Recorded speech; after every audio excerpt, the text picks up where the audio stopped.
सच्चिदानंद गुरु सच्चिदानंद सच्चिदानंद गुरु सच्चिदानंद सच्चिदानंद गुरु सच्चिदानंद सच्चिदानंद गुरु सच्चिदानंद सच्चिदानंद गुरु सच्चिदानंद ओम गुरु श्री गुरु गजानन सद्गुरु ओम गुरु श्री गुरु गजानन सद्गुरु सच्चिदानंद गुरु सच्चिदानंद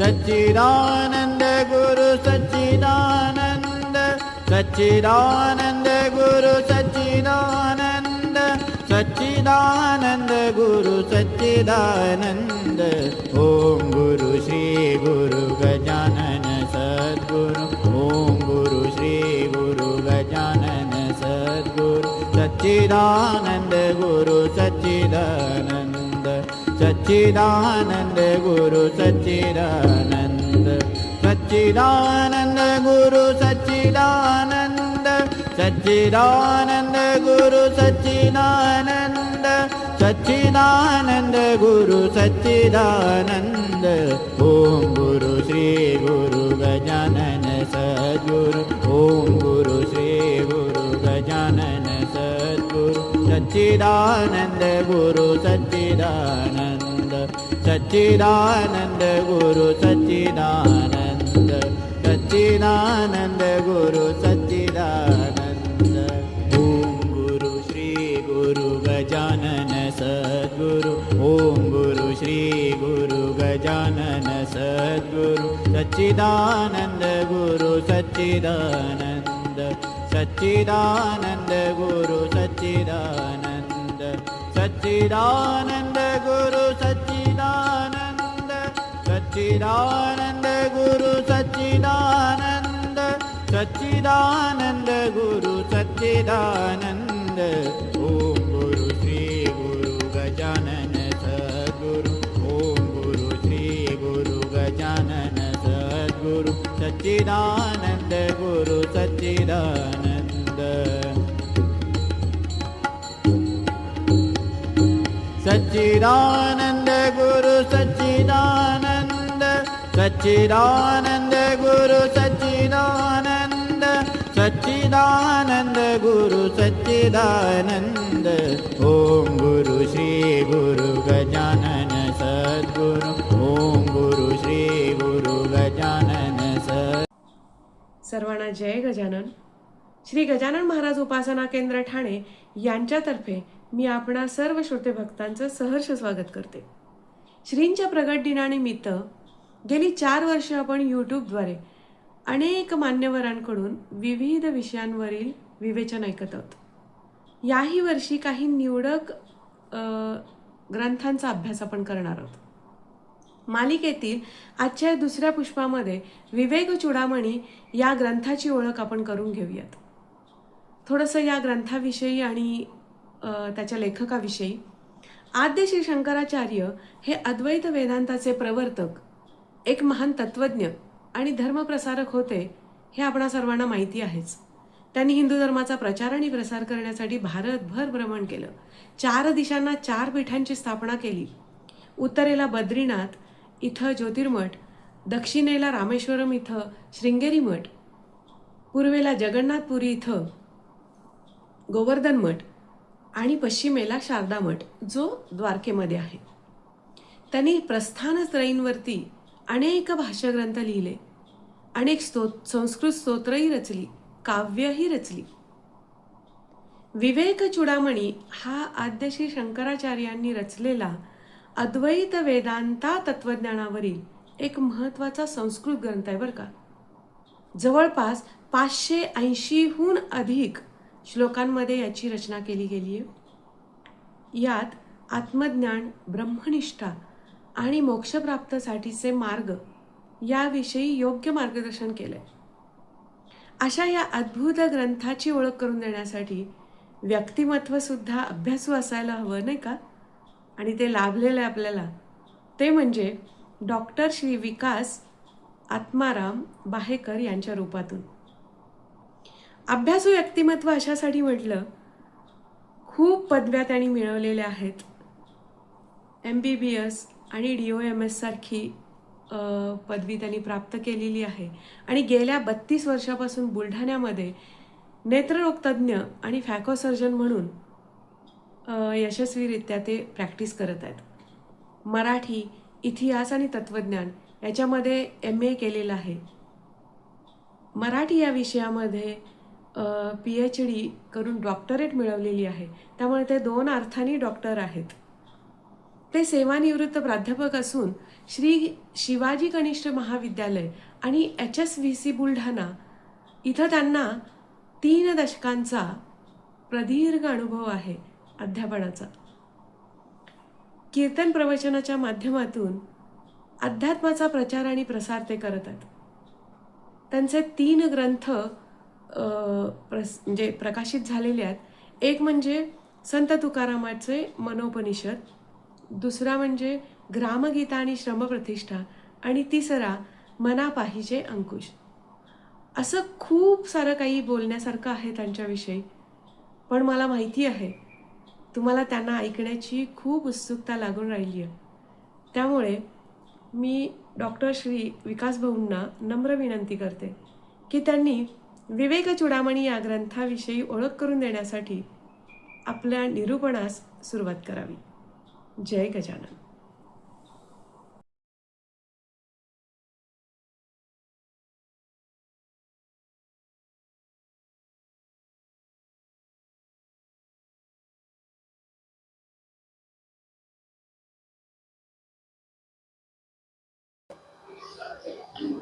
ओम श्री परमात्मने नमः. ओम श्री सद्गुरुवे नमः. आज ठाणे उपासना केंद्राच्या या अतिशय महत्वाच्या उपक्रमातील माझ्याकडे विवेक चूडामणी या ग्रंथाचं निरूपण जे आहे, त्या निमित्तानं मी ठाणे उपासना केंद्राचे सर्व साधक, त्याचबरोबर या अद्भुत अशा 21 चिंतनाचे पुष्प सातत्यानं श्रवण करणाऱ्या साधकांना मनापासून या ठिकाणी वंदन करतो. अतिशय स्तुत्य असा हा उपक्रम ठाणे उपासना केंद्राच्या माध्यमातून 2018 पासून जो सुरू आहे, त्याच्यामध्ये यावेळी ग्रंथ हा जो विषय आहे, त्याच्यामध्ये मी थोडस आग्रहानं ग्रामगीता आणि त्यानंतर विवेक चूडामणी या 2 ग्रंथाच्या चिंतनाची मागणी केली. आणि ती माझी मागणी आमचे मार्गदर्शक मित्र उदयजी दाते सर यांनी मोठ्या आनंदानं मान्य केली. त्याबद्दल मी त्यांचे व्यक्तिशः आभार मानतो. आपल्या या संस्कृतीमध्ये अनेक प्रकारचे ग्रंथ आहेत आणि त्या ग्रंथाचे रचयिते जे आहेत, त्या रचयित्यापासून त्याचं खरं चिंतन झालं पाहिजे. म्हणून ग्रंथाचं चिंतन करत असताना त्याचा जो अनुबंध चतुष्ट असतो, त्या अनुबंध चतुष्टामध्ये ग्रंथाचा कर्ता कोण आहे, ग्रंथ हा कोणाकरता लिहिला, ग्रंथामध्ये नेमकं सांगितलं काय आणि त्याची फलश्रुती काय, याचा साधारणतः उहापोह केला जातो. त्याहून त्या ग्रंथाची श्रेष्ठता समजते. परंतु ग्रामगीता या ग्रंथाच्या मांडणीमध्ये माझ्याकडून थोडासा अतिरेक झाला आणि त्या अतिरेकामध्ये ग्रंथाचा रचयिता वंदनीय राष्ट्रसंत तुकडोजी महाराज यांच्याबद्दल मी जास्त बोलत गेल्यामुळे मला ग्रामगीता या ग्रंथाच्या बद्दल आणि त्याच्या फलश्रुतीबद्दल जास्त मांडणी करता नाही आली. आजही माझी तीच अवस्था आहे. कारण माझ्या समोर अतिशय श्रेष्ठ असा विवेक चूडामणी हा जो ग्रंथ आहे, याची मांडणी मला करायची आहे. तरी ती मांडणी करत असताना त्या ग्रंथाचे अनुबंध चतुष्टानुसार जे रचयिते आहेत, त्या रचयितेची थोडी तरी माहिती सांगणं मला क्रमप्राप्त आहे. कारण आपल्या एकंदरच या भारतीय संस्कृतीवर ज्या महनीय पुरुषांनी वेगवेगळ्या कालखंडामध्ये उपकार केलेले आहेत किंवा ही संस्कृती उपकृत केलेली आहे, त्याच्यामध्ये एक महत्वाचा टप्पा आदि शंकराचार्यांचा आहे. आदि शंकराचार्यांचा जन्म इसवी सन 788चा आणि त्यांचं आयुष्य जे आहे ते मोठं चमत्कारिक, फक्त 32 वर्षाचं 34 वर्षाचं आयुष्य त्यांचं होतं. आणि त्याच्यातही दर 8 वर्षानंतर त्यांना वेगवेगळ्या चमत्कारिक अशा आशीर्वादाने जीवदान मिळत गेलं. त्यांचं जन्मस्थान हे केरळमध्ये कालडी आणि तिथून वयाच्या 8व्या वर्षी संन्यस्त होऊन बटू शंकर जे आहेत ते त्यांच्या गुरुच्या शोधार्थ उज्जैनकडे आलेत आणि तिथे त्यांनी त्यांचे गुरुवर्य गोविंदपाद यांचं शिष्यत्व पत्करलं. त्यांच्या गुरुची परंपरा ही शुक म्हणजे व्यास शुक, त्यानंतर गौडपाद आणि गोविंदपाद अशी ती परंपरा आहे. आणि या परंपरेमध्ये त्यांनी ज्ञान प्राप्त केल्यानंतर त्यांच्या गुरूंनी त्यांना तशी आज्ञा दिली की जे कार्य मी पूर्ण करू शकलो नाही ते या भारतीय संस्कृतीतील विशेषतः हिंदू ज्ञान संस्कृतीचं पुनरुज्जीवन तुला करणं आवश्यक आहे आणि म्हणून तू देशाटन कर. आणि त्या एका उदात्त हेतूनं गुरूंच्या आज्ञेवरून तो बालशंकर ज्ञानाने तेजानं तळपणारा, साधनेनं योगानं परिपूर्ण असलेला तो ज्ञानसूर्य जो आहे तो संपूर्ण भारत, तिकडे आसाम वरती नेपाळ आणि काही अफगाणिस्तानचा भाग तिथपर्यंत सुद्धा फिरून आला आणि काश्मीरच्या म्हणजे श्रीनगरच्या पीठावर त्यांना जेव्हा त्यांनी ज्ञानाचं खंडन मंडन केलं आणि तिथे ते सर्व ज्ञातीच्या विरोधात जेव्हा तो खंडन मंडनात जिंकले तेव्हा त्यांना आदि शंकराचार्य ही पदवी मिळाली. या शंकराचार्यांचं एक दोन वैशिष्ट्य मला तुम्हाला फक्त सांगायचे आहेत, कारण आपल्याला आज मूळ विषयाकडे यायचंय लवकर. शंकराचार्यांनी आपल्या महाराष्ट्राचा विचार जर केला तर त्या 8व्या शतकामध्येच तुमचं माझं जे आराध्य दैवत आहे त्या दैवताचं अष्टक रचलेलं आहे. पांडुरंग अष्टकम. महायोग पीठे तटे भीमरथ्या वरम पुंडलिकाय दातू मुनिंदे समागत्य तिष्ठंत मानंद कंदम परब्रह्मलिंगम भजे पांडुरंगम. म्हणजे हा तुमचा माझा पंढरीचा पांडुरंग जो आहे तो आदि शंकराच्या काळामध्ये लोकमानसामध्ये, जनमानसामध्ये, त्याचबरोबर शंकराचार्यांसारख्या ज्ञानी व्यक्तींच्या नजरेमध्ये सुद्धा अतिशय प्रसिद्ध होता. हा त्याचा एक पुरावा आहे की त्याच्यावर त्यांना तशा प्रकारचं अष्टक लिहिण्याची अनावर इच्छा झाली आणि अतिशय परिपूर्ण अशा प्रकारचं महाविष्णूचं आणि पंढरीच्या पांडुरंगाचं आणि त्याच्या वैराग्याचं आणि या भावसागराच्या एकंदर भीतीदायक अशा वातावरणातून तुम्हाला भक्तीनं कसं तारता येऊ शकतं त्याचं वर्णन त्या अष्टकामध्ये केलेलं आहे. असो तो विषय. नंतर ज्ञानाच्या क्षेत्रामध्ये ज्या प्रस्थानत्रयीवर भाष्य करावं आणि तिथून भाष्यकार म्हणून किंवा आचार्य म्हणून ही पदवी आपल्या या संस्कृतीमध्ये दिली जाते, त्यामध्ये ब्रह्मसूत्रे, श्रीमद भगवद्गीता आणि उपनिषद या तिन्हीवर आचार्यांनी भाष्य केलेलं आहे. गीतेचं भाष्य जे आचार्यांचं त्याच्यामध्ये अनेक वैशिष्ट्य आहेत की त्याच्यामध्ये त्यांनी आज गीतेमध्ये असलेल्या अनेक श्लोकांना सोडून त्यातल्या मूळ अशा श्लोकांना त्यांना जाणवलेल्या त्यावर चिंतन मांडलेलं आहे. ब्रह्मसूत्र जे आहे आचार्य शंकरकृत ब्रह्मसूत्र शांकर भाष्य हा जो ग्रंथ आहे मी तयार करून घेतला, परंतु मला अजून त्याला वाचण्याची हिंमतच झाली नाही. हे मी काय सांगतो की त्या बाल आचार्याचं वय आणि त्याची प्रज्ञा जी आहे त्याचं वर्णन मला सांगायचं या ठिकाणी. असो, पण त्यांचे तुमच्या माझ्या या संस्कृतीवर असलेले मूलभूत उपकार मला तुम्हाला सांगायचे आहेत. आणि त्यांनी त्या काळामध्ये किती दीर्घदृष्टीने काही कार्य केलेलं आहे त्याची अवघ्या एक 5 मिनिटांमध्ये तुम्हाला मला कल्पना द्यायची आहे. आणि ती कल्पना 5 मिनिटांमध्ये याच्याकरता यायची की मला सर्व ज्ञानी साधकांचं जे जे या माध्यमातून हा विवेक चुडामणीचा एपिसोड पाहतील त्यांच्या अंतर्यामी जिज्ञासा निर्माण झाली पाहिजे. तो पहिला प्रकार असा आहे त्यातला की या भारतीय उपखंडामध्ये इथल्या समृद्ध संसाधनामुळे आणि तुमच्या माझ्या एकंदरच आनंदी जीवन जगण्याच्या, मेहनतीने जीवन जगण्याच्या आणि त्यामुळे समृद्ध जीवन जगण्याच्या कलेमुळे जगभरातले लोक जे आहेत ना ते आकर्षित झालेले आहेत. पण ते आकर्षित झाले ते प्रवासी म्हणून नाही किंवा पर्यटक म्हणून नाही. ते इथं सातत्यानं लूटपाट करण्याकरता आले आणि येता जाता स्वतःच्या विचारधारेचा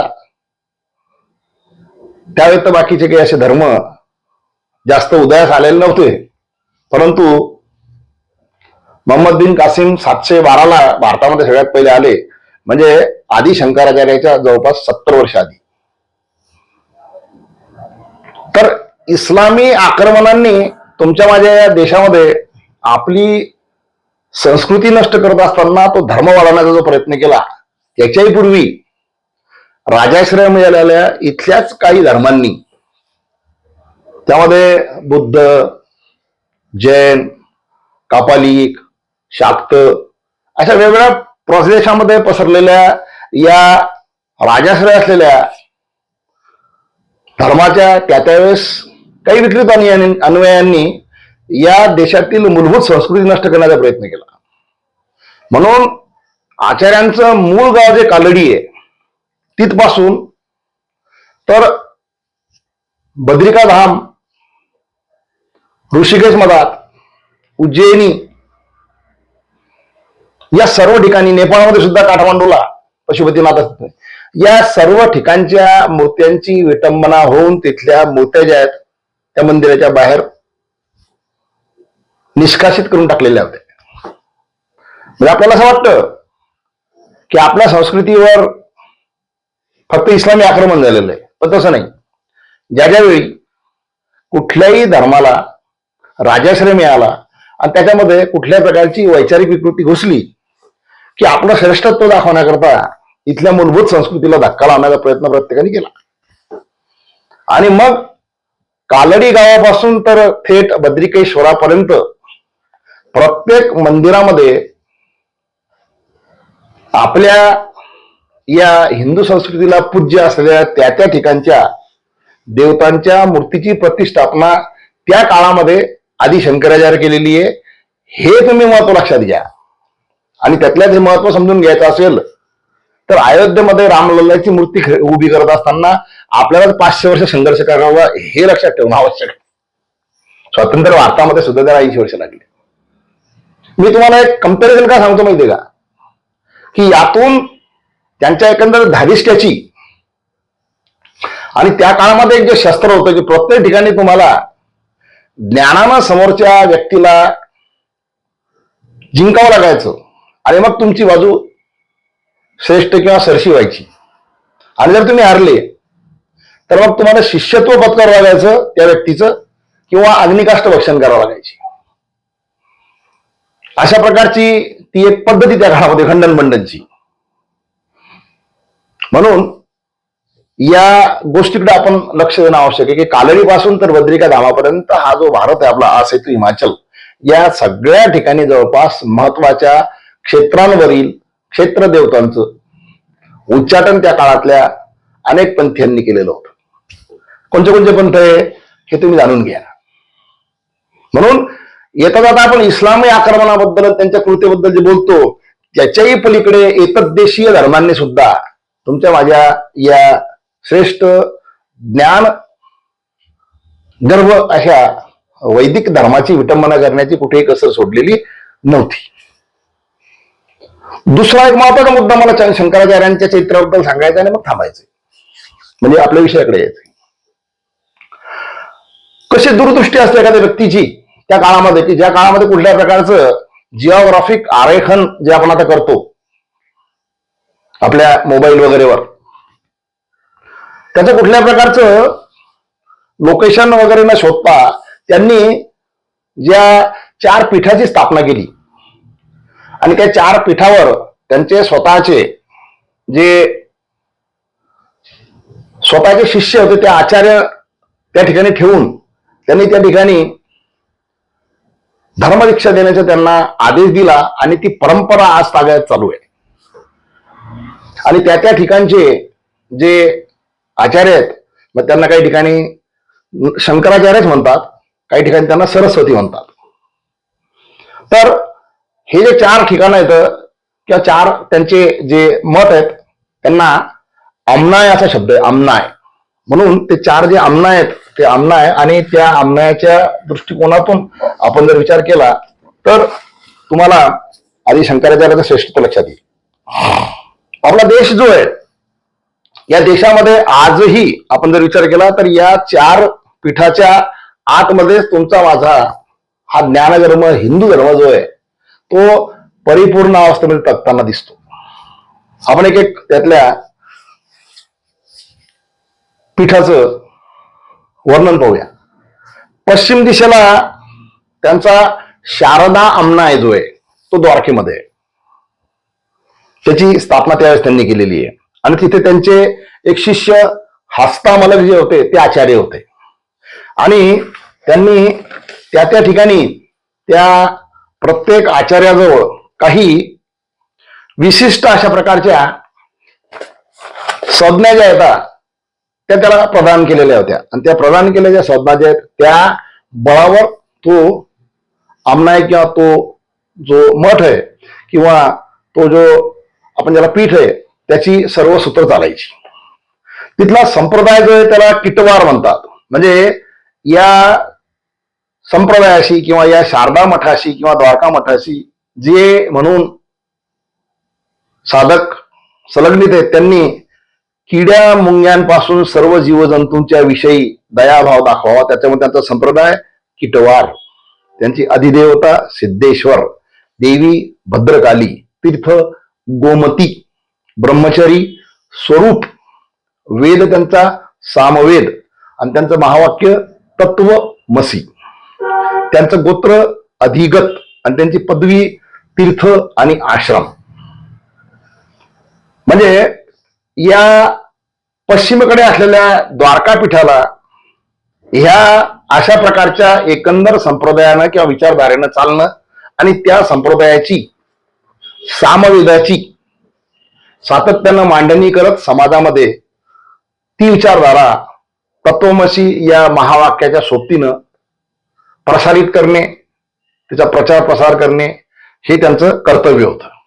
त्याच्यामध्ये सिंधू प्रदेश, सौराष्ट्र, आपला महाराष्ट्र हे सर्व त्या एकंदर पश्चिमच्या द्वारका क्षेत्रामध्ये किंवा शारदा पीठामध्ये येतं. त्यानंतरचा दुसऱ्या बाजूला पुरीचं जे मठ आहे त्याला गोवर्धन मठ किंवा गोवर्धन आमनाय असं म्हणतात. त्याचं क्षेत्र जे आहे ते जगन्नाथपुरी. त्यांचे आचार्य जे आहेत ते पद्मपाद. पद्मपाद हे आदिशंकराचार्यांचे अतिशय जवळचे आणि जीवलग असे शिष्य होते. आणि पद्मपाद हे स्वतः नृसिंहाचा अवतार होते असं त्यांच्या चरित्रामध्ये म्हणजे शंकराचार्यांच्या चरित्रामध्ये आलेलं आहे. त्याच्याबद्दल मी तुम्हाला पुढे सांगतो. यांचा संप्रदाय जो आहे तो भोगवार. म्हणजे हा संप्रदाय आपल्या आजूबाजूच्या परिसरामध्ये सर्व प्रकारच्या विषय भोगापासून परावृत्त करून त्या समाजामध्ये एक प्रकारचं साधनेच्या अंगातून सात्विकता निर्माण करेल अशा प्रकारचं एक त्यांचं तत्व होतं. तिथली देवता जगन्नाथ, देवी विमला, तीर्थ महोदधी किंवा ज्याला आपण महानदी म्हणतो ते पदवी वन आणि अरण्य, ब्रह्मचारी त्यांचे प्रकाशन, महावाक्य प्रज्ञानम ब्रह्म, वेद त्यांचा ऋग्वेद, गोत्र काश्यप. अशा प्रकारचं प्रचार प्रसार हा गोवर्धन मठाने करावा, अशा प्रकारची व्यवस्था, रचना, घटना आदी शंकराचार्यांनी करून दिलेली होती. तिसरा त्यांचा जो पीठाचा भाग आहे तो शृंगेरी मठ. हा शृंगेरी मठ जो आहे तो दक्षिणेकडचा. त्यांचे आचार्य जे आहेत ते सुरेश्वराचार्य, म्हणजे तेच प्रसिद्ध मंडन मिश्र की ज्यांच्या बुद्ध तत्वज्ञानाच्या खंडन मंडनामध्ये आचार्य शंकरांनी त्यांना पराजित केलं होतं, आणि ते पराजित केल्यानंतर हे आचार्य शंकराचे शिष्य झाले ते सुरेश्वराचार्य. त्यांचा संप्रदाय हा भुरीवार. हा भुरीवार जो आहे तो विपुलतेमध्ये, संपन्नतेमध्ये वैराग्य कसं धारण करावं हे तत्व सांगणारा. गोत्र भूर्भुव, पदवी सरस्वती, भारती आणि पुरी, क्षेत्र रामेश्वर त्यांचं क्षेत्र, तीर्थ तुंगभद्रा, त्यांचा वेद यजुर्वेद, महावाक्य अहम ब्रह्मास्मी, देवता आदिदेव आणि देवी कामाक्षी. म्हणजे या तत्वाचा प्रचार प्रसार त्यांनी तिथे करावा. आणि त्यांचा आंध्र प्रदेश, द्रविड आणि कर्नाटक हा प्रदेश त्यांचा. गोवर्धन मठामध्ये अंग, वंग, कलिंग, मगध, उत्कल आणि बर्बर हे देश तिकडे त्यांच्याशी होते. आणि सगळ्यात महत्वाचा त्यांचा जो चौथ्या पीठाचा भाग आहे तो ज्योतिर्मठ किंवा ज्योतिर्मठांनाय किंवा उत्तरधाम, ज्याला आपण बद्रिकाश्रम म्हणतो. हा शब्द जो आहे घासून घासून घासून ज्योतिर्मठचा जोशीमठ झाला, जो आता सध्या भौगोलिक दृष्ट्या धोक्यात आहे. त्याचं जे स्थान आहे ते बद्रिकाश्रम. आचार्य जे ते तोटकाचार्य, त्यांच्याकडे कुरु, काश्मीर, कंबोज आणि पांचाल हे देश त्यांच्याकडे येतात. त्यांचा संप्रदाय जो आहे तो आनंदवार, म्हणजे यांनी आत्मानंदातून समाजामध्ये तशा प्रकारची अनुभूती प्राप्त करून देणे. पदवी त्यांची गिरी, पर्वत, सागर. त्यांचा तीर्थ जे त्यांचं ते अलकनंदा. त्यांचं ब्रह्मचारी जो हे आहे तो आनंदाख्य, महावाक्य अयमात्मा ब्रह्म आणि वेद त्यांचा अथर्ववेद. त्यांची देवता नारायण आणि देवी पूर्णा गौरी. आणि पदवी पुन्हा तिथे गिरी आणि पर्वत ही तुम्हाला मी सांगितली. आता हे जे 4 ठिकाण आपण जर भौगोलिक दृष्ट्या पाहिले, इकडे द्वारका, इकडे खाली रामेश्वर, इकडे पुरी आणि वरती बद्रिकाश्रम. भौगोलिक दृष्ट्या आज जर पाहिला तुम्ही त्याच्या पलीकडे, प्रत्येकाच्या पलीकडे आजही हिंदू संस्कृती धोक्यामध्ये आहे किंवा तिथे ती नष्टप्राय आहे. म्हणजे ती पुनरुज्जीवन करण्याकरता आपल्याला प्रयत्न करावा लागतात. लक्षात घ्या, द्वारकेच्या पलीकडे अरेबिक सी लागतो आणि त्याच्या पलीकडे जे ते यवन आहेत. रामेश्वराच्या खाली द्रविडी संस्कृती आहे. पुरीच्या पलीकडे जी आहे ती मंगोल संस्कृती आहे. आणि इकडे बद्रिकाश्रमच्या वरती जी आहे, जिथून चंगेज खान वगैरे झाली, ती मुघल संस्कृती आहे. म्हणजे 8व्या शतकाच्या उत्तरार्धामध्ये आदी शंकराचार्यांनी जिओग्राफिकली तुमची माझी संस्कृती कुठे सुरक्षित राहू शकते याचे हे 4 जे आहेत ना ठळकपणे पीठ जे निर्माण केले. आणि त्या प्रत्येक पीठाला त्यांचं महावाक्य, त्यांचा संप्रदाय, त्यांच्यामध्ये असणाऱ्या पदवी जी आहे आणि त्यांच्या प्रत्येक आचार्याला दिलेली जी काही शिकवण असेल त्याच्यावरून त्यांच्या एकंदर दूरदृष्टीचं तुम्हाला मला एका याच्यातून आणि त्यांच्या मोठेपणाचं आणि आपल्या संस्कृतीच्या उपकाराची जाणीव निश्चितपणे लक्षात येते. असो, मी आज आदी शंकराचार्यांच्या चरित्राबद्दल जास्त बोलणार नाही. आणि मागच्या ग्रामगीतेमध्ये तुकडोजी महाराजांवर बोललो, ग्रामगीता आली. आणि आज मी विवेक चरावणीवर बोलणार आहे आणि आदी शंकराचार्यांचं चरित्र राहतं. हे कुठेतरी मला वेळ मिळाला तुमच्या समोर जर झालो तर निश्चित मी याच्याबद्दल बोलील. पण आज आपण आपल्या या मूलभूत विषयाकडे येऊ. तो मूलभूत विषय जो आहे त्याची माझ्याजवळ 2 संस्करण आहेत. विवेक चूडामणी हा जो ग्रंथ आहे 2 खंडामध्ये हा स्वामी चिन्मयानंदांनी लिहिलेला 1970चा ग्रंथ चिन्मय मिशनचा आहे. आणि विवेक चुडामणी हा आदि शंकराचार्यकृत हा रामकृष्ण मिशनचा अतिशय कमी अशा प्रकारचे पानं दिसणारा, म्हणजे काही जास्तीत जास्त याच्यामध्ये 200-250 पेजेस आहेत. अतिशय छोटा ग्रंथ आहे. पण ग्रंथाचे जे वेगवेगळे प्रकार असतात त्या ग्रंथाच्या प्रकाराकडे आपण येऊ म्हणजे तुम्हाला या ग्रंथाचं वैशिष्ट्य लक्षात येईल. साधारणतः उपासनेच्या दृष्टिकोनातून किंवा अंतर्यामी भक्तीची भावना निर्माण यावी याकरता अनेक आपण जे ग्रंथ पाहतो ते धार्मिक ग्रंथ असतात. त्याच्यामध्ये आपण नवनाथ कथासार, गुरुचरित्र किंवा अनेक अशा प्रकारचे ग्रंथ जे पाहतो त्याच्यामध्ये तुम्हाला वेगवेगळ्या प्रकारच्या देवदेवतांचं वर्णन केलेलं असतं आणि वेगवेगळ्या प्रकारच्या व्रतवैकल्याची माहिती त्याच्यामध्ये असते. त्यानंतर काही धर्मग्रंथ येतात.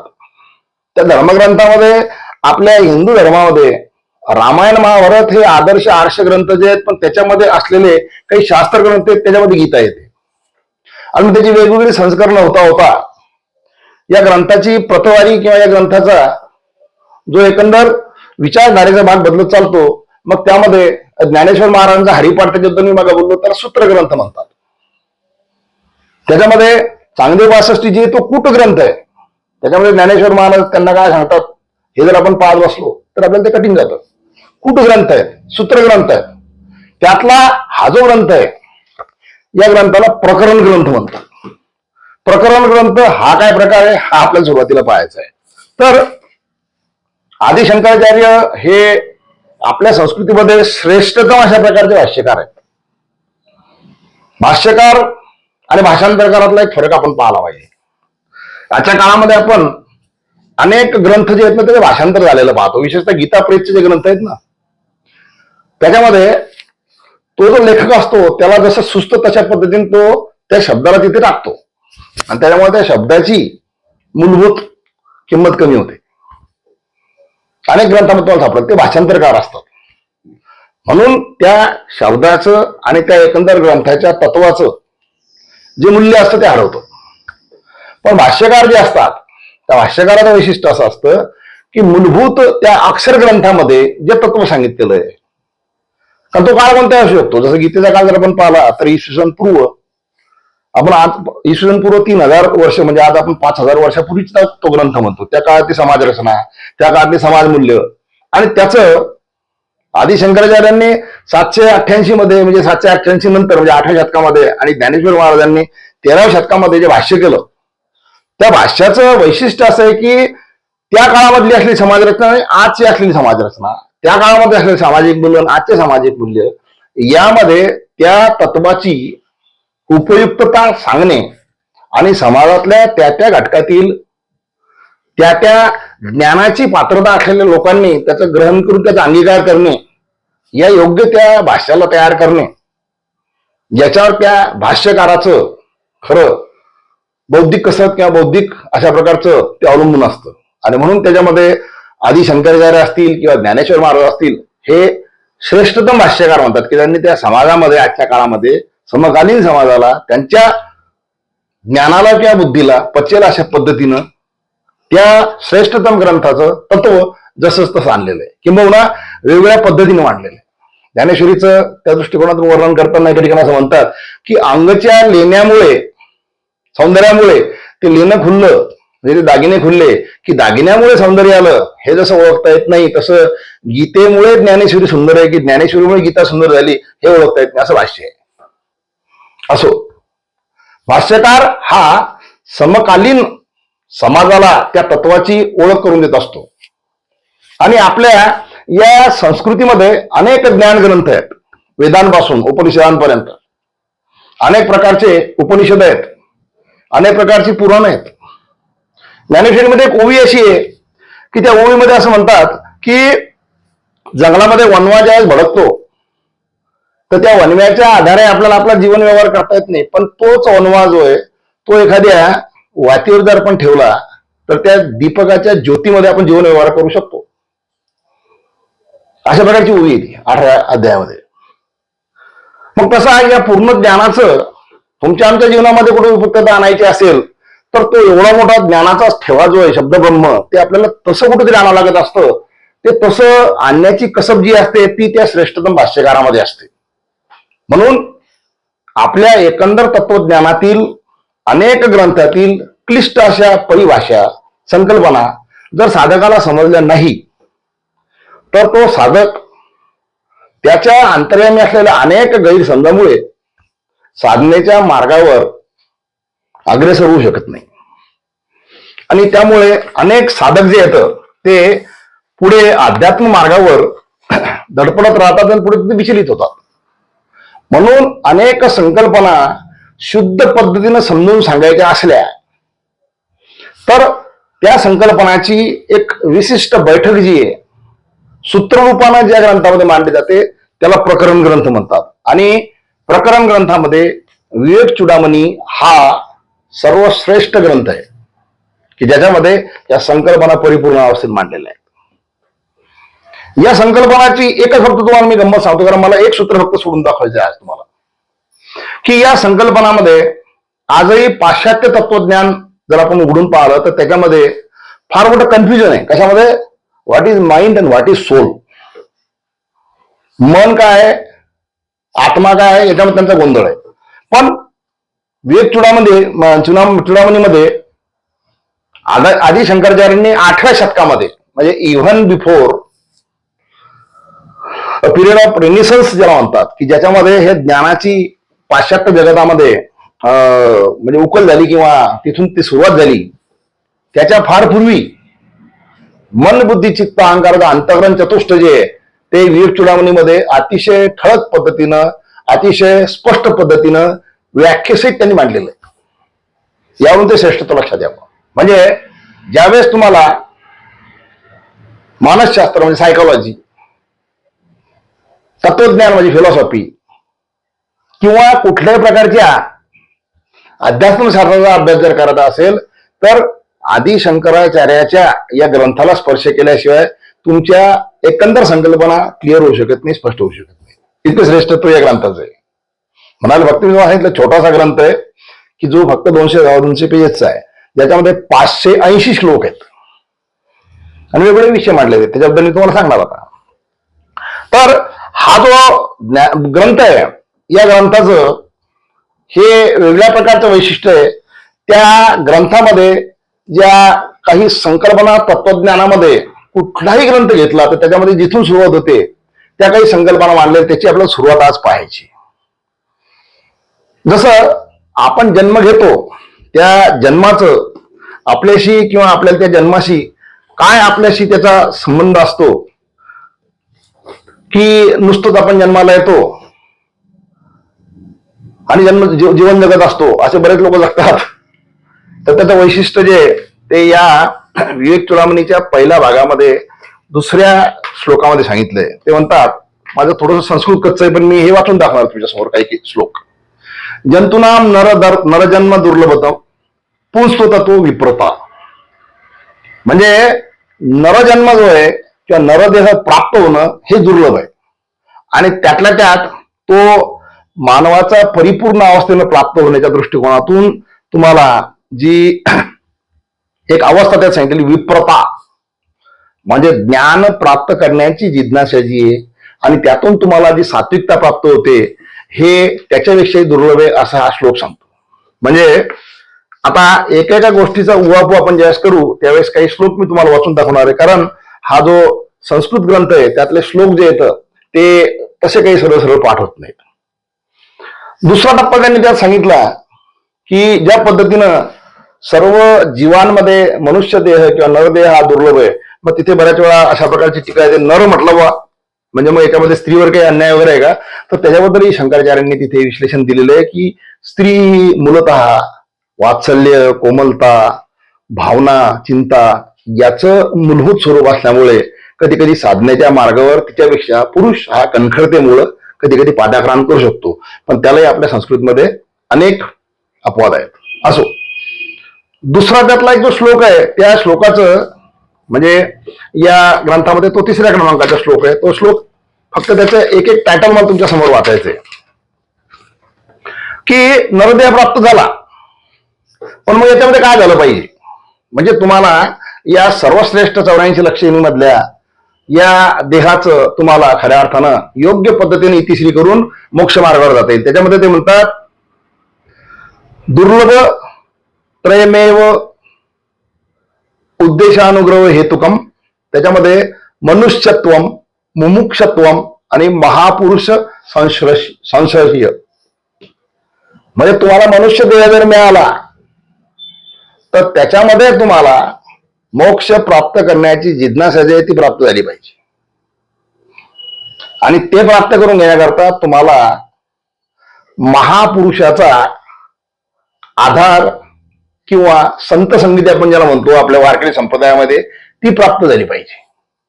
म्हणजे नरदेह प्राप्त झाला मान्य आहे, पण त्याच्यामध्ये तुमच्यात मुमुक्षत्व नसेल तर तो नरदेह तुमचा दुर्लभ मिळून सुद्धा वाया जाईल.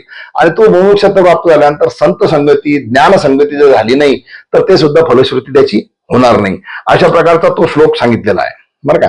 आता याच्यामध्ये जो एक मूलभूत सिद्धांत जो मी तुम्हाला सांगितलं की तत्वज्ञानामध्ये सर्वच ठिकाणी आलेला आहे, त्या श्लोकाचं आपण सुरुवातीला चिंतन करूया आणि मग त्यानुसार कशा कशा गोष्टी सुटत चालतात त्या आपल्याला पाहायच्या आहेत. कारण या एकंदर 78 ते 80 या तत्वांपैकी एक तत्व मग तुम्हाला समजावून सांगायचं आणि त्या तत्वाची सुरुवात या ठिकाणी होती. तो जो श्लोक आहे तो श्लोक मी वाचतो. सम्यक विचारत सिद्धाम रज्जु तत्वावधारणा प्रांतोदित्य महासर्प भय दुःख विनाशिनी.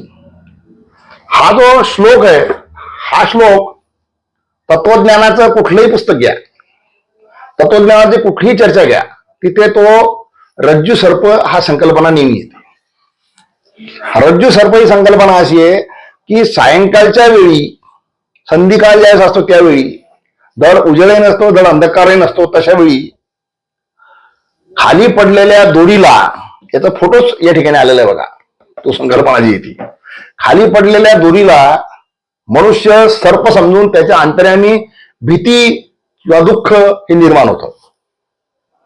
आणि मग त्याच्यावर प्रकाश पडल्यानंतर ही दोरी आहे, हा साप नाही, हा भ्रम त्याचा नष्ट होतो आणि मग त्याच्या अंतर्यामी असलेली भ्रांती किंवा दुःख दूर होतं. असा हा संकल्पनेचा भाग आहे.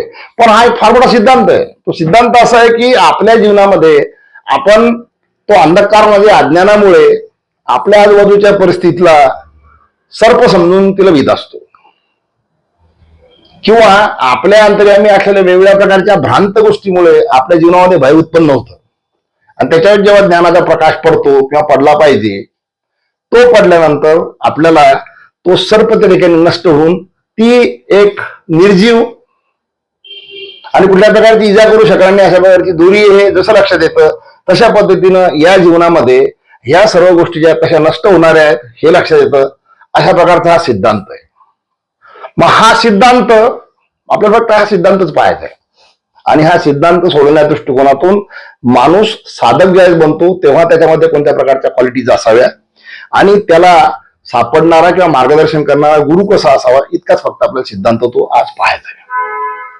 पण हा जो मूलभूत मी तुम्हाला रज्जू सर्प हा एक सिद्धांत सांगितला, हा तत्वज्ञानामध्ये सार्वत्रिक आहे आणि आपल्या सामान्य व्यवहार जीवनामध्ये आपल्या भोवती असलेले दुःख जे आहे ते बऱ्याच अंधकारमय किंवा अज्ञानमय अशा गोष्टीच्या अंधकारामुळे आपल्याला प्राप्त झालेलं आहे, हे सांगणारा सिद्धांत आदि शंकराचार्यांनी विवेक चूडामणीमध्ये मांडलेला आहे. मग आता हा जो सिद्धांत आहे, हा सिद्धांत सांगत असताना त्यांनी एक आणखीन दुसरी गोष्ट सांगितली आणि ती जी गोष्ट आहे त्याच्याबद्दल आजच्या समाजामध्ये एक वेगळ्या प्रकारची भ्रांत निर्माण झालेली आहे आणि त्या भ्रांतीमुळे आचार्य शंकरांच्या एकंदर विचारधारेबद्दल सुद्धा बरेच लोक जे येतं ते गोंधळलेले येतं. आणि तो सिद्धांत जो आहे तो आपण एका मिनिटामध्ये वाचूया. तो सुद्धा या रज्जू सर्पासारखा प्रसिद्ध सिद्धांत आहे. याच्यामध्ये आदि शंकराचार्य म्हणतात, 20व्या क्रमांकाचा श्लोक आहे, ब्रह्म सत्यम जगन मिथ्या, ब्रह्म सत्यम जगन मिथ्या व स्वरूपम विनिश्चय सो अयम नित्यानित्य वस्तू विवेक समुदाहृत. याचा अर्थ असा आहे की केवळ ब्रह्म सत्य आहे आणि बाकी जगत हे दृश्य जगत हे मिथ्या आहे. आणि म्हणून आपल्या बुद्धीची अशा प्रकारची समजूत करून घेणं आपल्याला आवश्यक आहे की ज्याच्यामध्ये आपल्याला नित्य काय आणि अनित्य काय याचा विचार करून घेणं आणि समजून घेणं आवश्यक आहे. अशा प्रकारचा तो मोठा सिद्धांत आहे. परंतु सामान्य मनुष्य या सिद्धांतापासून फार दूर आहे. कारण तो ज्या गोष्टी रोज अनुभवतो त्याला तो मिथ्या म्हणू शकत नाही.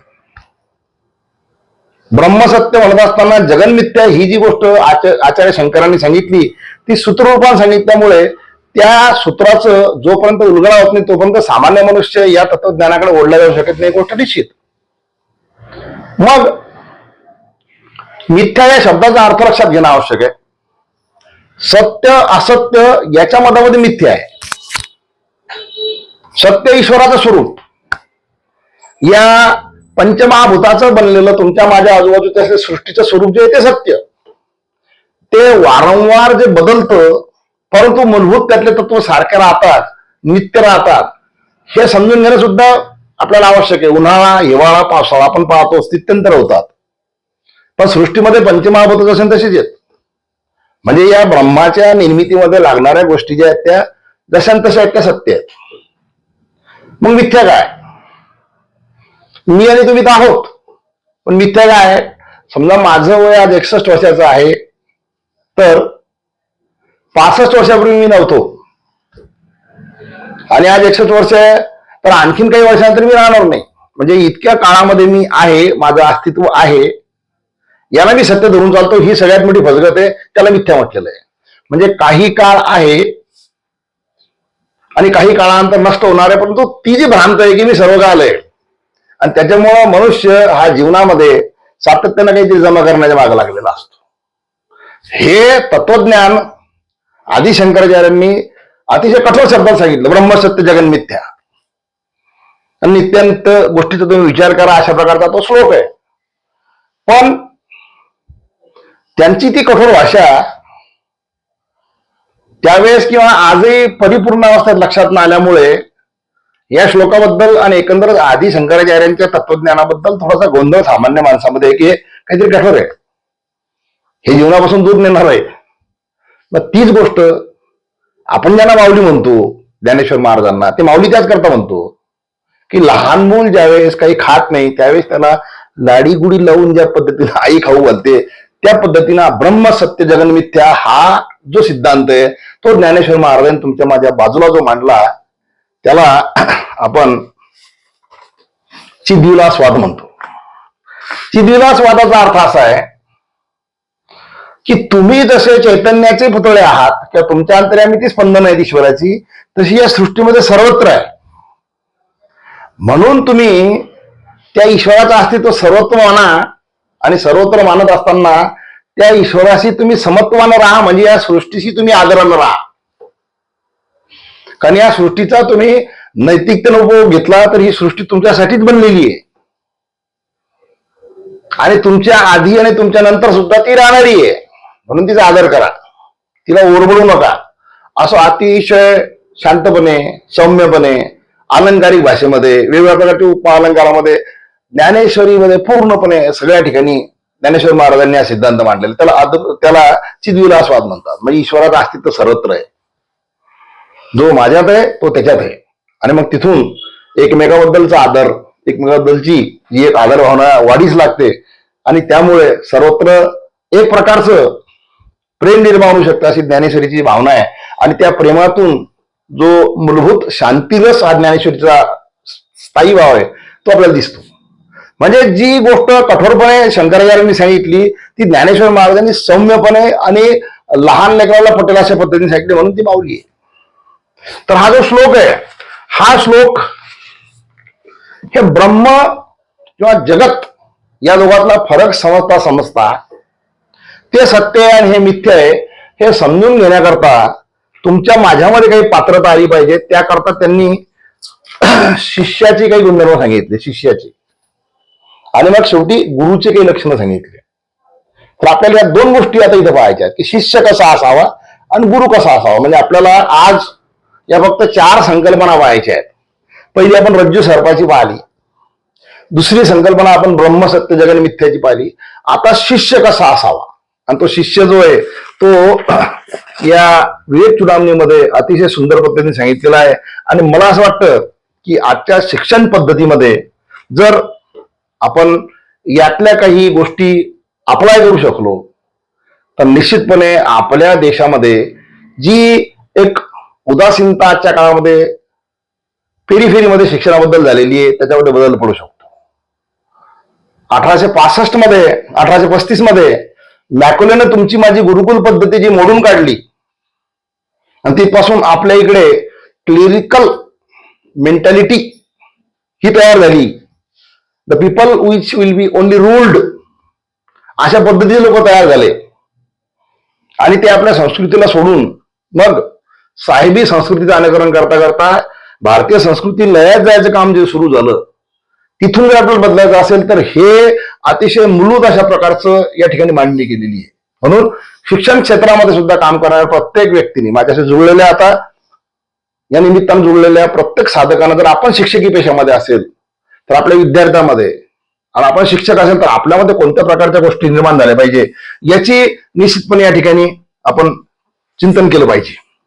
याच्यामध्ये अनेक जे विषय मी सांगितले तुम्हाला, त्याच्यामध्ये हा विषय जो आहे तो ज्ञानोपलब्धी कशी होऊ शकते, अधिकार निरूपण आणि गुरु कसा असावा याच्याबद्दलची या ठिकाणी माहिती दिलेली आहे. तर मी त्या एका पहिल्या श्लोकापासून आपण सुरुवात करूया.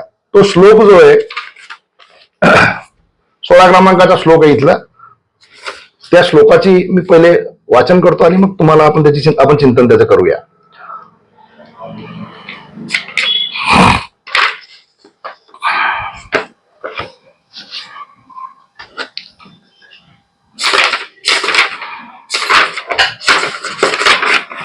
श्लोक लक्षात घ्या. मेधावी पुरुषो विद्वान उहापोह विचक्षण अधिकार्यात्म विद्या मुक्त लक्षण लक्षित. मेधावी म्हणजे ज्याला बाह्य जगताचे पुरेसे ज्ञान असावे आणि बाह्य जगताचं ज्ञान समजून घेण्याची आंतरिक इच्छा असावी, बरं का. त्याच्यामुळे त्याची बुद्धी तीक्ष्ण होत असते असं म्हणणे त्यांचं. उहापोह विचक्षण म्हणजे तो अनेक प्रकारच्या ग्रंथातून साधक बाधक चिंतन करून चर्चा करण्याच्या मनस्थितीमध्ये असावा. अशा प्रकारचा साधक जो आहे तो आत्मिक विद्या प्राप्त करण्याचा अधिकारी असतो, अशा प्रकारचा हा श्लोक सांगतो. आणि त्या श्लोकानुसार मग त्याच्यामध्ये जे वेगवेगळे गुणधर्म येतात हे जर असेल तर त्याचं वर्णन 17व्या श्लोकामध्ये केलेलं आहे. तो श्लोक जो आहे तो वाचतो मी. विवेकिनो विरक्तस्य समाधी गुणशालीन मुमुक्षोरेव ही ब्रह्म जिज्ञासा योग्यता मता.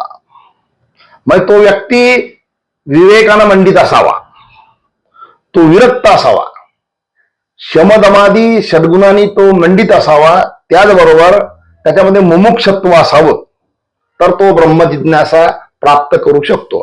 आता या प्रत्येक शब्दाचा अतिशय सुंदर अशा प्रकारचा म्हणजे श्लोकासहित त्यांनी या ठिकाणी वर्णन केलेलं आहे. तर ह्या गोष्टी ज्या आहेत ना थोडेसे आपण कुठेही कसे वापरतो, विवेक, वैराग्य, तर त्या प्रत्येकाच्या व्याख्येचा अर्थ कारण प्रकरण ग्रंथ आहे, त्याच्यामुळे याच्या प्रत्येक शब्दाला फार मोठी किंमत आहे.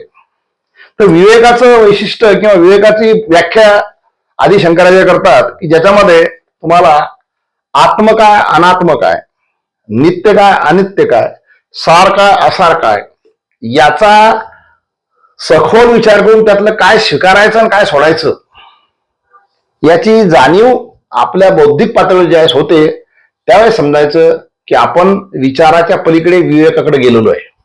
म्हणजे नित्य अनित्य, सार असार आणि आत्म अनात्म याच्यापैकी योग्य याची निवड करणे या गोष्टीला विवेक असं म्हणतात.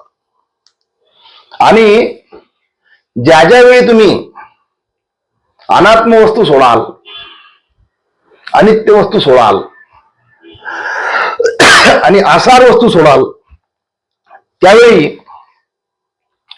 तुमच्याजवळ ज्या गोष्टी उरतात त्यानं तुमचं जीवन जे ते एका वेगळ्या सुगंधानं परिपूर्ण होतं, त्याला वैराग्य म्हणतात. म्हणजे विवेकपूर्ण जीवनाची परिपूर्ण अवस्था म्हणजे वैराग्य. आता वैराग्याची ही व्याख्या अतिशय वेगळी आहे, बरोबर आहे. म्हणजे विवेकी वर्तनाची फलश्रुती म्हणजे वैराग्य. मोक्षप्राप्तीला आपण मोक्षप्राप्तीच्या इच्छेला आपण मोक्षत्व म्हणतो, याच्यावर आपलं चिंतन झालेलंच आहे.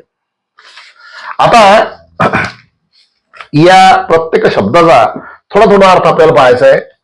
वैराग्य काय असतं आणि ते कसं प्राप्त होऊ शकतं. तर आपण पाहिलं विवेकाची परिपूर्ण अवस्था जी वर्तनातली त्याला आपण वैराग्य म्हणतो. तर वैराग्य हे प्राप्त करत असताना वस्तूचे जे 3 गुणधर्म आहेत त्या 3 गुणधर्माचा अभ्यास या ठिकाणी दिलेला आहे. ते म्हणतात की वस्तूमध्ये 3 इष्ट गुण असतात: सत्यत्व, नित्यत्व आणि समाहितत्व. म्हणजे कुठलीही वस्तू कुठपर्यंत सत्य आहे, अनादी काळापर्यंत सत्य राहील का? जर तशी सत्य राहणार असेल तर नित्यत्व म्हणतात.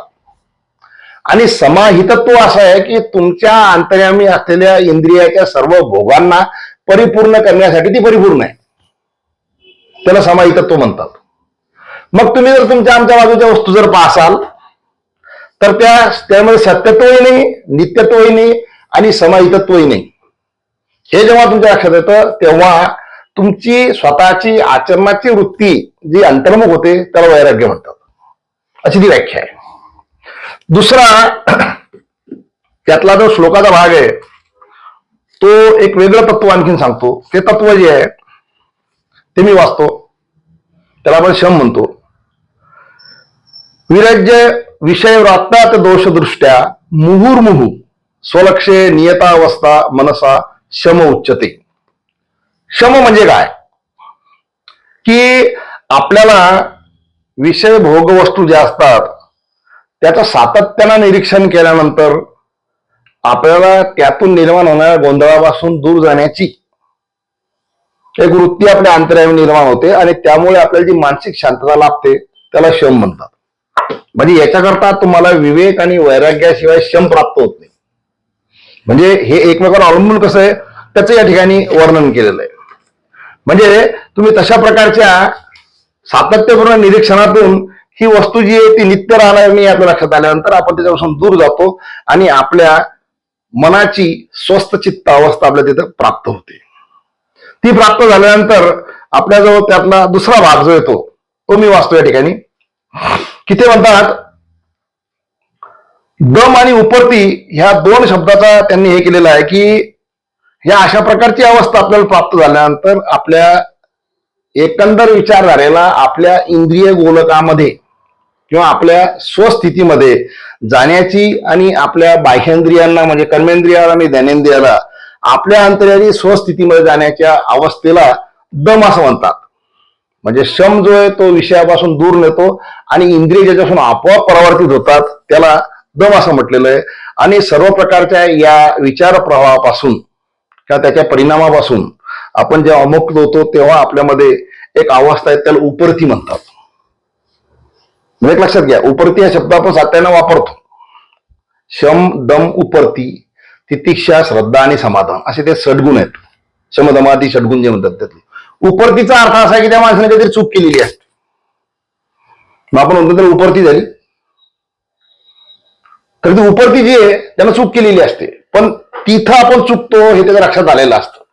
ज्ञानेश्वर महाराजांनी याच्याबद्दल सांगितलं तर येर दुष्कृती झाला तरी तो त्याला असं म्हणतात की पश्चातापाच्या आश्रममध्ये जर तो न्हाला अनुताप तीर्थी न्हाला तो मजची आतू मिळाला अनायास अशी ती उभी आहे.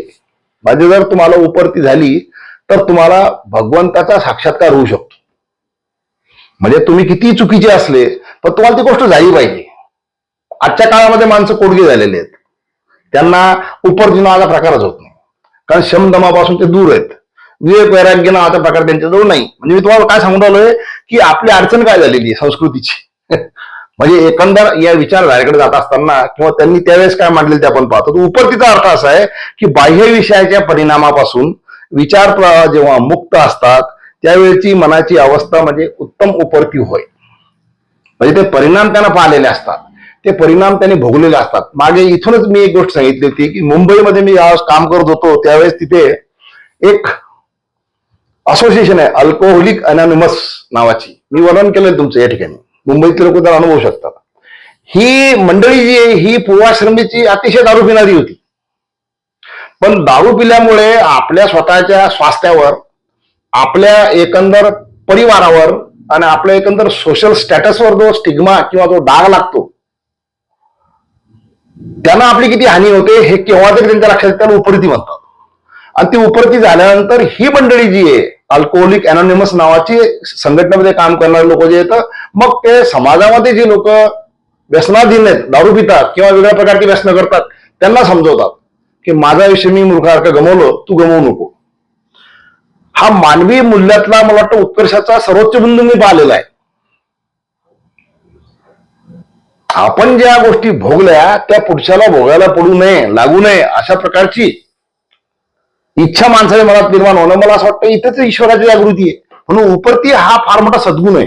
पण उपरती कोणत्या व्यक्ती होऊ शकते की ज्यानं ते भोगलेलं आहे, त्यातल्या वाईट भोगलेलं आहे, वाईट म्हणजे वाईट गोष्टी भोगलेल्या आहेत आणि त्याचे वाईट परिणाम त्याला दिसून आल्यानंतर तो सुधारलेला आहे. म्हणून उपरती फार महत्वाची. म्हणजे आपण विवेक, वैराग्य, शम, दम आणि उपरती ह्या गोष्टी पाहिल्या. आता त्याच्या पलीकडे एक अतिशय महत्वाचा गुणधर्म आहे. तो गुणधर्म जो आहे तो वारकरी संप्रदायामध्ये तुम्हाला सर्वत्र सापडतो. त्या श्लोकाचं मी वाचन करतो. सहनम सर्व दुःखानाम अप्रतिकारपूर्वकम. सहनम सर्व दुःखनाम अप्रतिकारपूर्वकम चिंता विलाप विरहितम सा तितिक्षा निगद्यते. सर्व सर्व सोपा श्लोक आहे. सर्व प्रकारचे दुःख जे आहेत ते कुठल्या प्रकारचा प्रतिकार न करता सहन करायचे. त्यातल्या त्यात त्याच्याबद्दल कोणत्याही चिंता, विलाप, मीच का वगैरे अशा प्रकारच्या कोणत्याही प्रकारचा आपलापही करायचं नाही, आक्रोशही करायचं नाही, अशा प्रकारची अवस्था जी असते त्याला तितिक्षा म्हणतात. ही तितिक्षा जी आहे ही तितिक्षा बऱ्याच वेळी आपल्याला महापुरुषाच्या चरित्रामध्ये सापडते. मी वारंवार एक उदाहरण देत असतो. स्वामी रामकृष्ण परमहंसांना जठराचा कॅन्सर होता आणि ते वेदनेने विव्हळायचे. मग त्यावेळेस त्यांचे काही भक्त जे होते ते म्हणतात की तुम्हाला दक्षिणेश्वरी देवी साक्षात प्रसन्न आहे, मग तिला तुम्ही सांगा तुमच्या दुःखाचं निराकरण करण्यासाठी. स्वामी रामकृष्ण परमहंस त्या साधकाला म्हटले, तुम्ही बोलता ती गोष्ट सत्य आहे, मला अतिशय वेदना आहेत, मला दररोज दक्षिणेश्वरी देवी प्रसन्न होऊन दर्शन देते आणि मी सांगितल्यानंतर कदाचित ती ऐकेली, पण ही गोष्ट स्वामी रामकृष्ण परमहंसाची महत्वाची आहे. मी सांगितल्यानंतर जर माझं दुःख देवीनं त्यावेळेस हरण जर केलं तर हे दुःख भोगण्याकरता मला परत जन्म घ्यावा लागेल. म्हणून आपण जे दुःख भोगतो ते दुःख भोगूनच संपवावं लागत असतात, हे स्वामी रामकृष्ण परमहंस या ठिकाणी ठळकपणे सांगतात. ह्या प्रकारची अवस्था जी असते ती अवस्था जी त्याला तितिक्षा म्हणतात. म्हणून कधी कधी साधनेच्या टप्प्यावर सामान्य मनुष्य जो असतो तो कोलमडून जातो की माझ्यावर इतकी आपत्ती का, मी जितक्या दुःखाच्या सागरात का. माझ्या आजूबाजूचा समाज जो आहे तो अनेक गोष्टीनं आनंदाच्या किंवा सुखाच्या अशा याच्यामध्ये सातत्यानं आकंठ बुडलेला आहे, मग माझ्याच वाटेल की दुःख का. तर त्या व्यक्तीसाठी तितिक्षा हा गुणधर्म आचार्य शंकरांनी अतिशय समर्पक शब्दामध्ये सांगितलं. मी परत वाचतो. सहनम सर्व दुःखानाम अप्रतिकारपूर्वकम चिंता विलाप रहितम सा तितिक्षा निगद्यते. याला निशब्द सहिष्णुता म्हणतात किंवा लीनतापूर्वक समर्पण बुद्धी म्हणतात. भक्ती मार्गावर अतिशय श्रेष्ठ प्रकारच्या आचरणाचं हे उदाहरण जे त्याला तितिक्षा म्हणतात. प्रल्हादाचं जीवन जर तुम्ही पाहाल त्याच्यावर तुम्हाला गोष्टी सापडतील. अनेक साधक जे आहेत जीवनाच्या परिपूर्ण टप्प्यावर जे गेले ते तितिक्षेच्या मार्गातून गेलेले आहेत, ते त्या ठिकाणी त्यांनी सांगितलेलं आहे बरं का. आता त्याच्या पलीकडची एक गोष्ट जी असते तितिक्षेनंतर ती श्रद्धा. शास्त्रस्य गुरुवाक्यस्य सद्बुद्ध्या अवधारणा सा श्रद्धा कथिता सद्विदार्या वस्तुपालभ्यते. म्हणजे थोडक्यात शास्त्र काय सांगतं आणि तुमचे गुरु काय सांगतात, या दोन गोष्टीकडे समर्पण भावनेनं जो पाहतो त्याला श्रद्धा म्हणतात. नाही तर काही लोक तिथंच हे कशाहून खरं असेल ते कशाहून खरं असेल अशा प्रकारचा संशय व्यक्त करत असतात. गीतेमध्ये त्याच्याबद्दल स्पष्ट सांगितलेलं आहे, संशय आत्मा विनश्यते. श्रद्धा ही गोष्ट अशी आहे की ती सातत्यानं तुमच्या चिंतनानंतर आणि तुमच्या परिस्थितीनुसार तुमच्या समोर आलेल्या सद्गुरूचं सर्व प्रकारचं तुम्ही अवलोकन केल्यानंतर तुम्ही एकदा त्याला मनापासून बुद्धीच्या आवाक्यामध्ये मोजून ज्यावेळेस गुरुस्थानी मानता त्यावेळेस तुम्ही त्याच्या चरणी लीन होऊन समर्पण भावानं सर्व प्रकारचं आपलं जे ते आत्मसमर्पण केल्यानंतर शरण्य भावानं त्याला अनन्य भावनेनं जर तुम्ही त्याला भजत असले तर तुम्हाला तो त्याच्या अंतरीचं सांगू शकतो. म्हणून शास्त्रस्य आणि गुरुवाक्यस्य ह्या दोन शब्दाचा इथे महत्वाचा अर्थ आहे की या दोन गोष्टीवर जो नितांतपणे विश्वास ठेवून त्याचं आयुष्य जगतो त्या अवस्थेला श्रद्धा असं म्हणतात. तर ही श्रद्धा जी आहे ही त्या ठिकाणी तुम्हाला लक्षात येईल. त्यानंतरचा दोनच मुद्दे आपल्याला आलेले महत्वाचे आता. त्याच्यामध्ये सर्वदा स्थापनम बुद्धे शुद्धे ब्रह्ममी सर्वथा तत्समाधान इति उक्तम. म्हणजे मी माझ्या आंतरिक अवस्थेमध्ये सर्वदा ब्रह्मस्थितीमध्ये स्थापित झालेलो आहे. याचा अर्थ काय फार कठीण वाटते. तुम्ही डोळ्यासमोर चित्र आणा. ते चित्र असं आहे की वसंत ऋतूमध्ये हिरवेगार पानं असतात झाडाला, प्रत्येक हिरवेगार लदबदलेलं असं झाड बिलकुल. ते नंतर त्याला फुलं येतात, फळं येतात, लदबदलेलं असतात. मग पुढे हळूहळू जसा ऋतू पालट होतो तसे ते पानं पिवळ होतात, गळतात, पानगळ होते, नुसते झाडाच्या फांद्या दिसतात. किंवा एक उवी ज्ञानेश्वर शरदकाले घे तो सरिता ओहोटू लागे. दुथडी भरून वाहणारी नदी जी असते तुम्हाला कोपऱ्यात कापऱ्यात कुठेतरी असते, तिच्यातलं पाणी दिसतं. सर्व काठ मोकळा दिसतो, सर्व पात्र मोकळं दिसतं.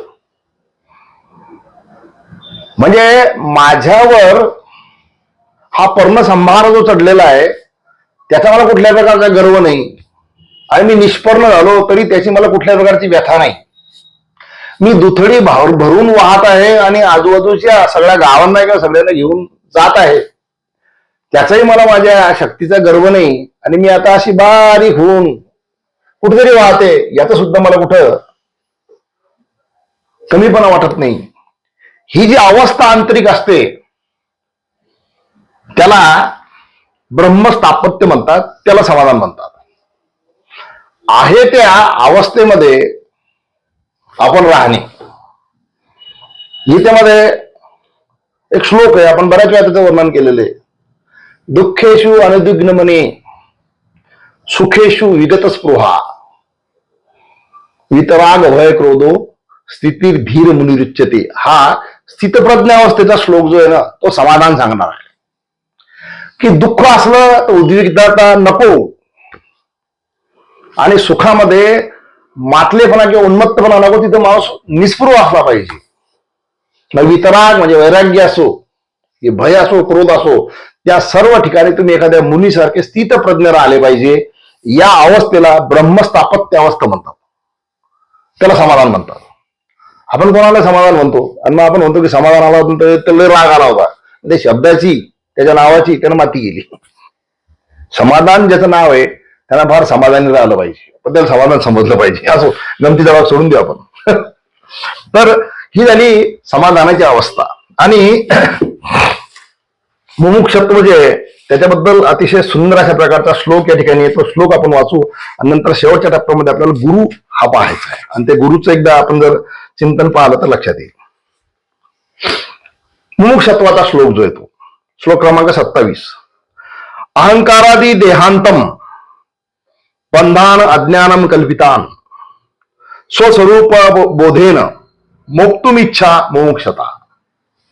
म्हणजे तुमच्या देहाचा अहंकार, सर्व प्रकारचे बंधन आणि सर्व प्रकारचे अज्ञान सोडून स्वस्वरूपामध्ये स्थित होण्याची आंतरिक इच्छा जी आहे त्याला मुमुक्षता म्हणतात. याला आपण मोक्ष म्हणतो. पण त्याच्याकरता काय काय सोडावं लागतं सांगतात येतं ते, की तुम्हाला तुमच्या देहाचा अहंकार सोडावा लागेल. आपण तिथे अटकलेलं आहे. देहाचा अहंकार सोडावा लागेल, सर्व प्रकारचे बंधनं तोडावं लागतील, अज्ञान तोडावं लागेल, आणि मग तिथून तुम्हाला स्वस्वरूप ज्ञान होऊ शकतं. आणि तिथं तुम्ही स्थित होण्याचा प्रयत्न ज्यावेळेस करता किंवा तिथं तुम्ही इच्छा दाखवता, तिथे इच्छा ते बरं का, बंधन तोडायची आणि इच्छा दाखवायची. पण बंधन काय तोडलं? अहंकाराचं, देहाचं, अज्ञानाचं. आणि ते तोडून तुम्ही स्वस्वरूपामध्ये स्थित होण्याची इच्छा ज्यावेळेस बाळगता तर मोक्षत्व म्हणतात. थोडीशी श्लोकाची भाषा उलटी आहे, पण गळण आहे. पण त्याला आपण परफेक्ट म्हणतो अशा प्रकारचा श्लोक आहे. म्हणून मुमुक्षत्व म्हणजे मोक्ष प्राप्त होण्याची इच्छा नाही. मग ते तर कोणी मोक्ष प्राप्त होण्याची इच्छा, तुम्हाला डायबिटीस काहीतरी खाण्याची इच्छा होणे, त्याला मुमुक्षत्व कोणी म्हणतात. हे पहिले तोडा, देहाचा अहंकार तोडा, बंधन तोडा, अज्ञान तोडा, आणि त्यातून एक बंधन तुम्हाला पाहिजे, कोणतं? स्वस्वरूपात स्थित होण्याची इच्छा पाहिजे, त्याला मुमुक्षत्व म्हणतात.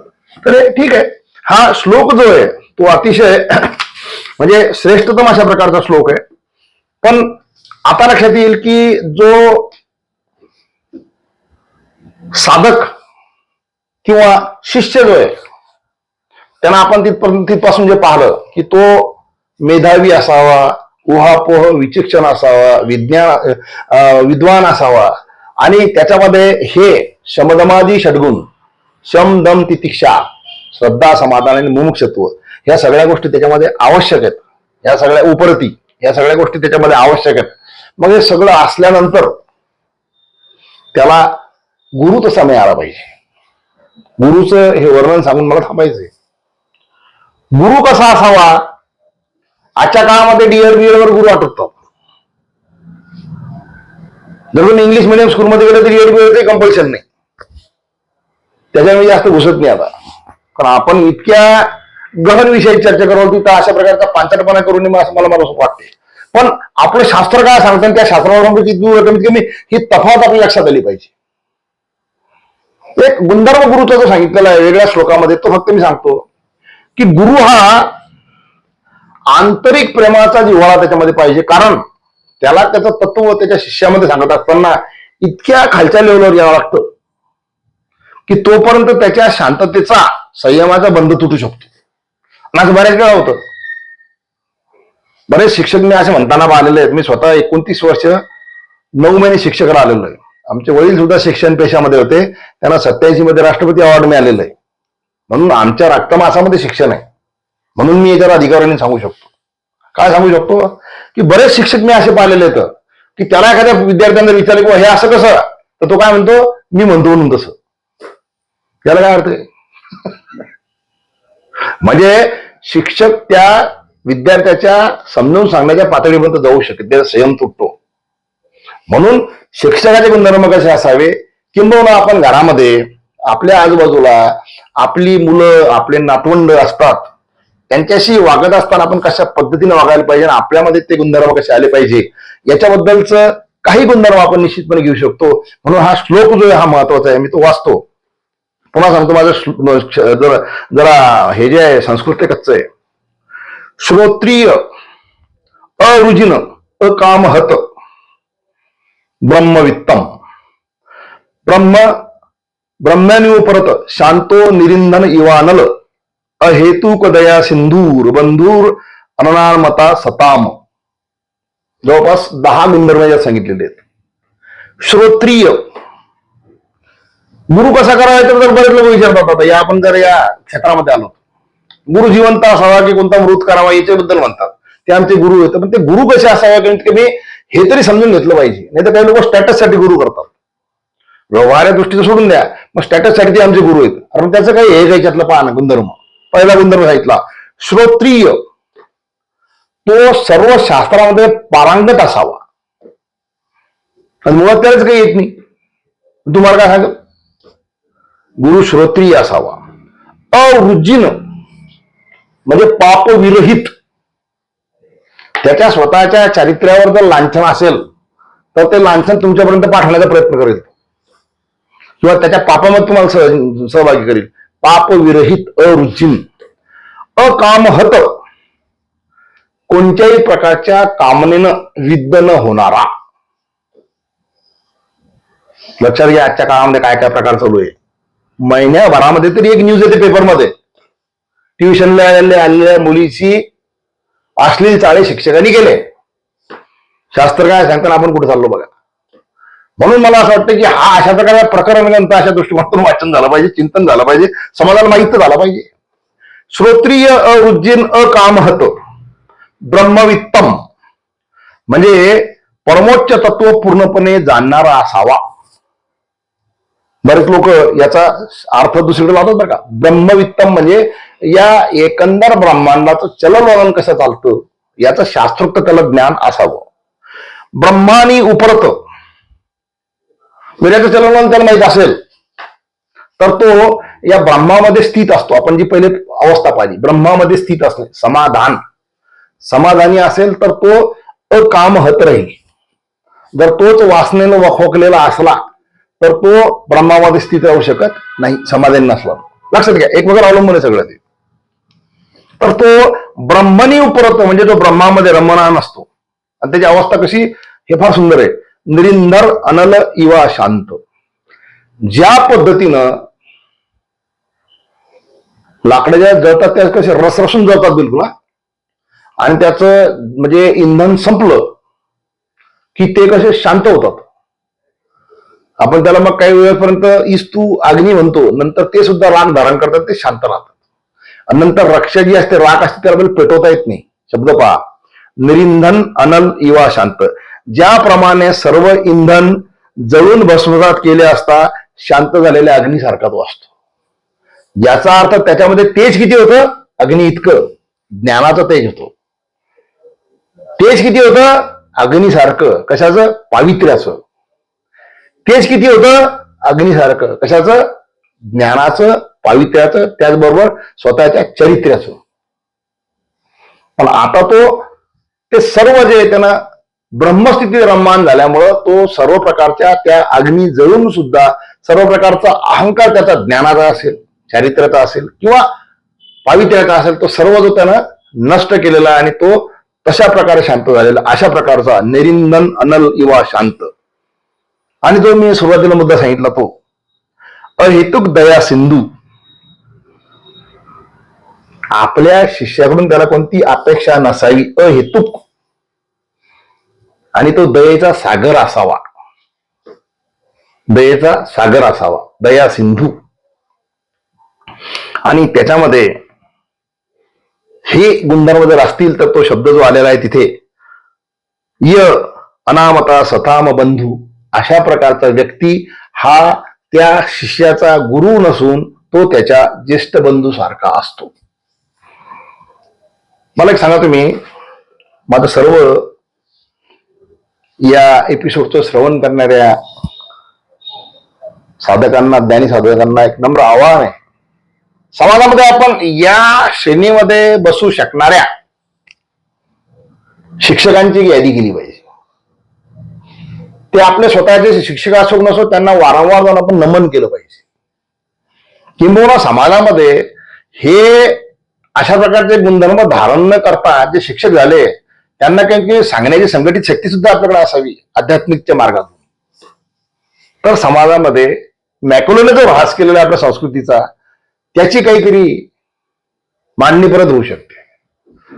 नाही तर मग काही नाही, आपण काय करतो, सरळ सरळ ही फी भरली, हे दप्तर आणून दिलं, ही गाडी लावून दिली, तू 13 एक. कारण आपण बिझी आहे व्यवहारामध्ये. पण आपण समाजामध्ये ज्येष्ठ नागरिक असेल, समाजामध्ये आपण समजदार लोक जर असतील, समाजामध्ये आपण जर काही एखादी आध्यात्मिक विचारधारा घेऊन जर चालत असेल तर आपलं हे कर्तव्य आहे. काय कर्तव्य आहे आपलं, की आपण समाजामध्ये ह्या अशा प्रकारच्या गोष्टी दिसतात का, दिसत असतील तर दिव्यत्वाची जेथे प्रचिती तेथे कर माझे जुळती, हे आपण करायला पाहिजे. आणि म्हणून आपण दिव्यत्व आणि दिव्यत्व ज्या ठिकाणी दिसतं त्या ठिकाणी काही करत नाही, तसंच दुसऱ्या जागी काही करत नाही. त्यामुळे एक वाक्य मी मागे बोललो असेल आपल्या ठिकाणी, मी या ठिकाणी परत म्हणतो, the world is not suffering because of violence of bad people, it is suffering out of silence of good people.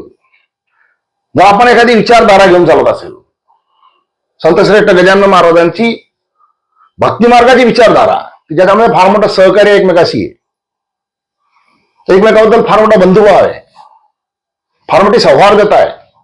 अनेक दिंड्यांना मी सन्मुख जाऊन त्यांच्याशी चिंतन मांडत असतो, बोलत असतो, त्यांना भेटत असतो. आंतरिक आनंद होतो त्यांना भेटताना.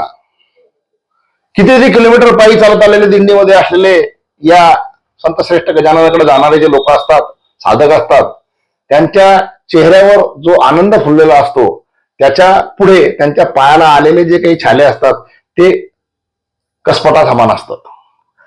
पण ह्या आत्ममग्न अशा प्रकारच्या समाजामध्ये जर आपण राहिलो तर समाजाची कोणत्याही प्रकारची उन्नती आपण करू शकत नाही. म्हणून आपण ज्या आनंदाचा अनुभव घेतो तो आनंद सगळीकडे वाटत असताना समाजामध्ये अशा काही गोष्टीचे सुद्धा आपण विसरबोर झालं पाहिजे असं माझं प्रामाणिक मत आहे.